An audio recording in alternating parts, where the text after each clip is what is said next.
И последнего в Максагалохе Хангаласского района выбрали лучшую приемную семью года. Там завершился один из этапов республиканского конкурса. В нем приняли участие 5 семей, для которых понятие «чужой ребенок» не существует. Все подробности у Виолетты Засимовой. Количество приемных семей с каждым годом растет. Эта тенденция не могла привести к проведению подобных конкурсов. В Хангаласском улусе мероприятие проводится во второй раз. Прошлогодние участники районного этапа, семейная команда Уваровских, стала абсолютным победителем на республиканском конкурсе «Лучшая приемная семья года». Первый конкурс – это визитка. Вторым конкурсом в этом году сделали сочинение детей. Нет, один ребенок от семьи. Да, они должны будут прочитать и защитить свое сочинение. Третий конкурс – это творческий.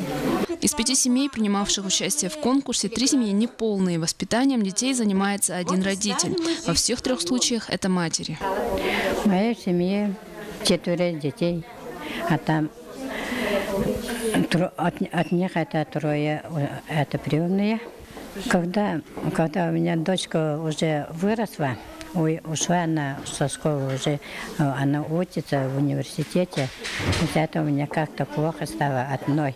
Моя семья создалась в 2008 году в декабре месяце.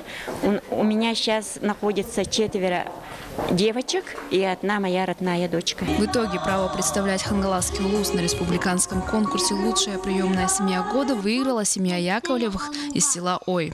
Тем не менее, в этом конкурсе нет проигравших. Взять неродного ребенка и подарить ему семейное счастье – это уже победа. Виолетта Засимова, Федор Тарасов, НВК Саха, Хангаласский улус.